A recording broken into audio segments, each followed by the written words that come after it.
17 août. Mon guide ne m'a pas menti. J'arrive en vue d'une immense tache de végétation, la gorge de Bashikele. Elle semble abriter une véritable forêt. Je sens que je touche au but. Ce paradis végétal que je cherche, c'est peut-être ici que je vais le trouver.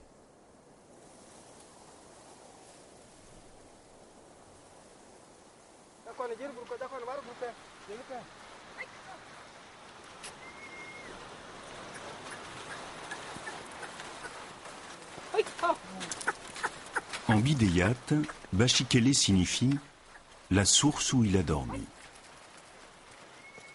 Il y a très longtemps, lorsque l'ancêtre d'Ingai est arrivé ici, il s'est reposé dans la gorge, puis il s'y est installé. Depuis, les gorges sont sacrées. Quand il était enfant, Ingai venait y vénérer l'ancêtre. On lui faisait des offrandes, on lui sacrifiait des animaux, on lui récitait des prières. On lui demandait de protéger les chameaux des bêtes sauvages ou de retrouver un chamelon égaré. Aujourd'hui, Ingai est devenu un bon musulman. Il ne vénère plus l'ancêtre. Mais il continue de croire en sa présence et de croire qu'à Bashikele, son troupeau sera sous la protection de l'ancêtre, qu'il aura suffisamment à boire et à manger. Ingai a aussi voulu faire découvrir à Abderrahim la gorge de ses aïeux.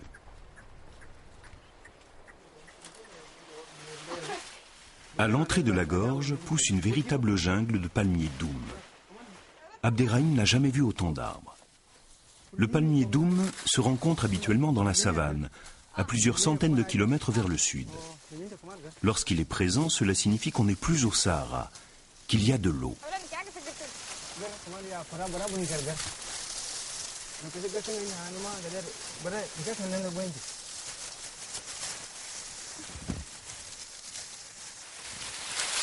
Ingai et Abderrahim profitent de leur étape ici pour cueillir des feuilles de palmier. Bien sèches, elles permettront de rembourrer les selles des chameaux. Les bidéyates connaissent les palmiers doum de Bashikele. Comme les paysans de la savane, les nomades de l'Enedi ont appris à se servir des grandes feuilles et du bois solide de cet arbre. Les feuilles tressées peuvent servir à faire des tentes. Le bois est utilisé dans la construction de maisons.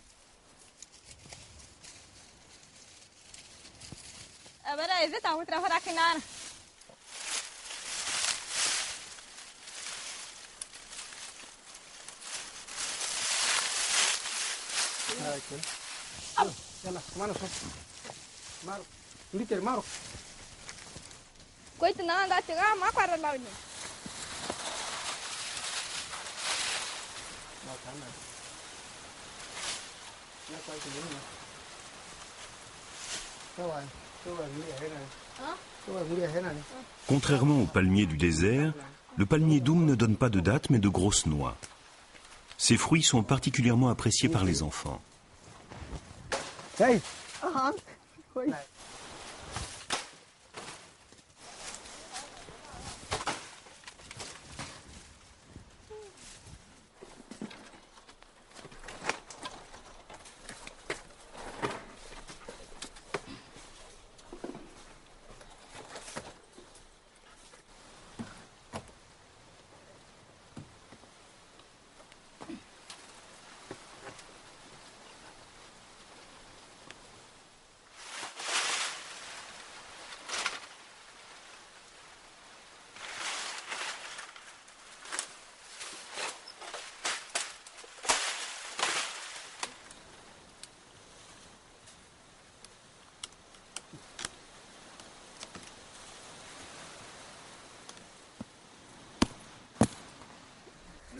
Ingai et Abderrahim remontent maintenant les gorges en suivant un cours d'eau qui serpente sur plus d'1 kilomètre. Une rivière en plein désert, vestige des anciens fleuves de l'Enedi.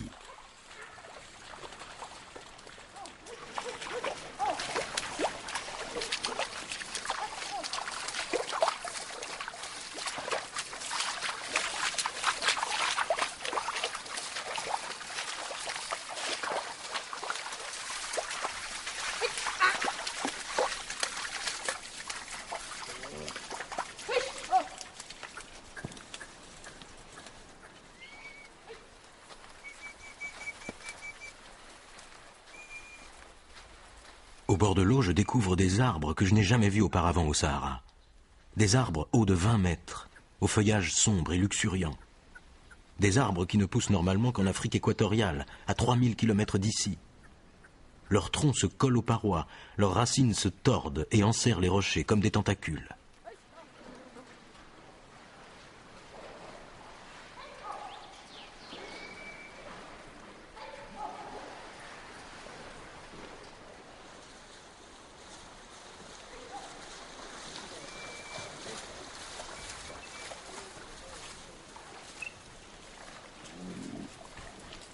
Au fond des gorges, l'eau empêche la caravane d'aller plus loin. Ici, l'eau est éternelle. Elle sort de la roche, d'une source inaccessible, sacrée pour les bidéiates. Ingaï raconte que jadis leur ancêtre était presque mort de soif lorsque, guidé par Dieu, il arriva à Bachikele. Aujourd'hui, l'ancêtre vit toujours dans la source et veille à ce que ses enfants ne manquent jamais d'eau.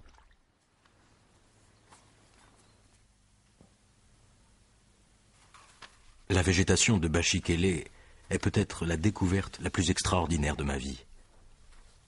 Comme les crocodiles, les grands arbres et les roseaux sont des survivants d'une autre époque, séparés de leurs congénères depuis plusieurs milliers d'années. Quelle découverte!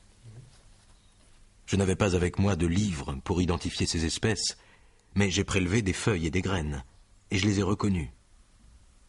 Il y avait là le Rovolfia, un arbre que j'avais déjà vu au Cameroun. Là-bas, les mêmes racines baignaient dans des rivières infestées de crocodiles. Les mêmes branches étaient couvertes de perroquets multicolores.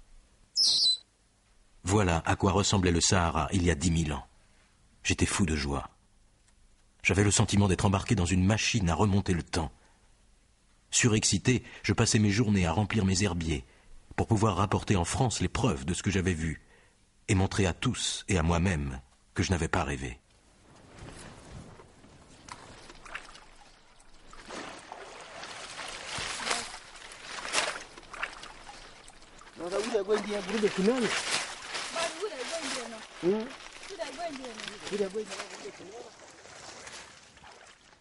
Lors de son dernier passage, Ingaï a immergé dans la mare des feuilles de palmier.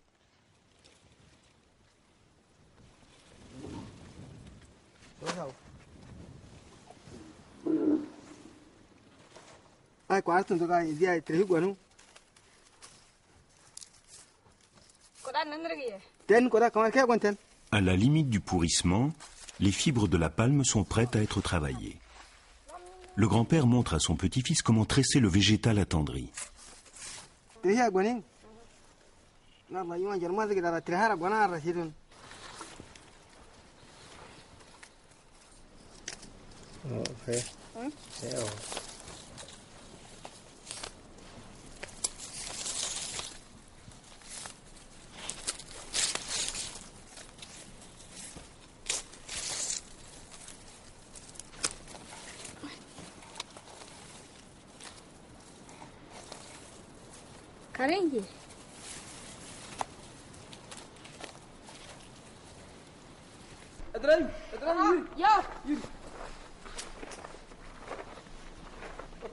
La feuille du palmier sert à faire d'excellentes cordes, utiles pour arrimer les charges sur les chameaux, mais aussi pour mettre des entraves à leurs pattes.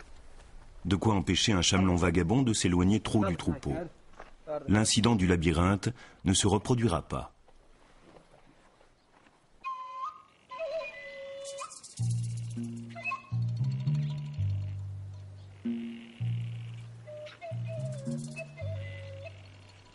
Autre découverte, l'eau et les arbres attirent dans les gorges des oiseaux inattendus.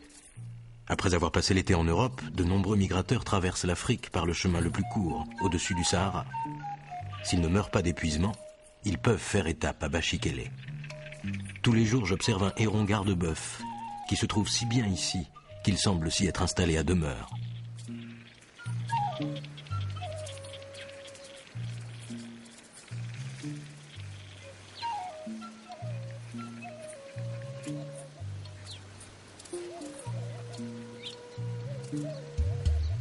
Les babouins non plus ne s'éloignent pas des gorges, car ils doivent, comme nous, boire très régulièrement. Ils descendent s'abreuver la nuit, puis remontent vers les hauteurs où ils passent la journée. Chaque matin, j'en croise quelques-uns attardés auprès de l'eau.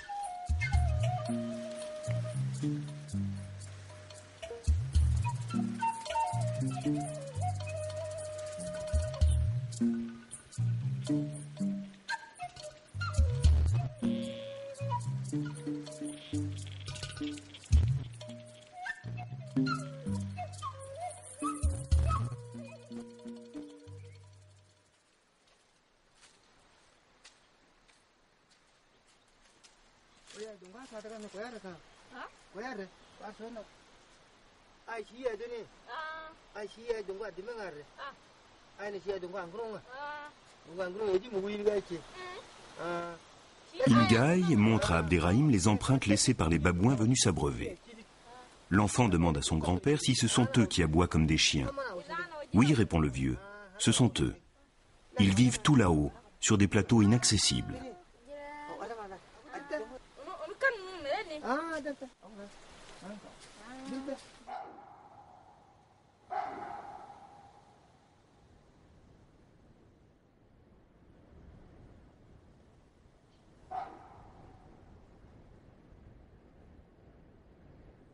Les bidéiates considèrent les babouins comme leurs parents et s'interdisent de les manger. Ingaï raconte à son petit-fils la légende des singes. Un jour, des villageois commirent un meurtre. Craignant qu'un parent de la victime ne cherche à se venger, ils s'enfuirent dans la montagne. Pour les punir de leur crime et de leur lâcheté, Dieu les défigura. C'est ainsi que les singes ont été créés. Maudits pour l'éternité, ils sont restés dans la montagne. Ingaï met en garde Abderrahim. Il est dangereux de s'aventurer sur le territoire des hommes maudits. Dans leur montagne, ceux-ci sont capables d'attaquer le visiteur imprudent.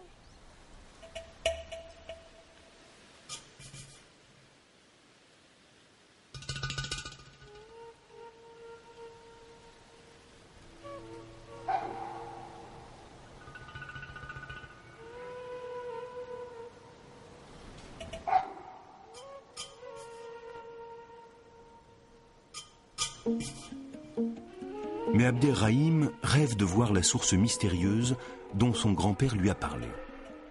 Pour cela, il lui faut atteindre le sommet des gorges, le bastion des singes, 200 mètres plus haut.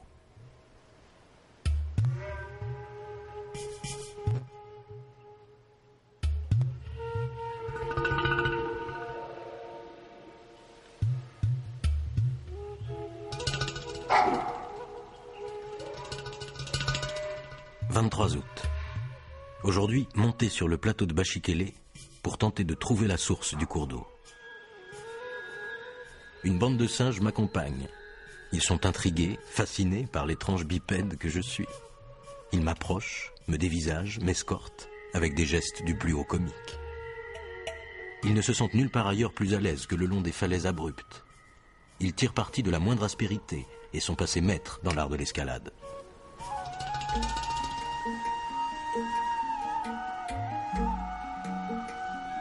J'arrive en haut des gorges. Nulle part ailleurs, l'érosion n'a travaillé le grès avec autant d'intensité.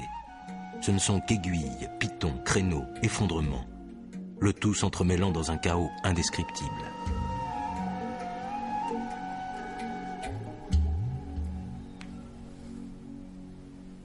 En contrebas, la gorge est si étroite que la source est invisible.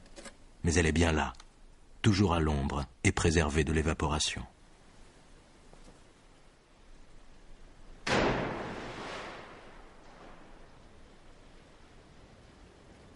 Les singes, gardiens de la source, n'ont pas l'habitude de voir des hommes dans leur domaine.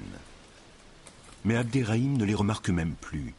Il aimerait toucher l'eau de la source sacrée, la source qui a permis à son ancêtre de prendre possession de ce pays. Mais les parois sont trop abruptes. La montagne tient à jamais ses lieux à l'écart des vivants. L'enfant ne peut aller plus loin. Un curieux rocher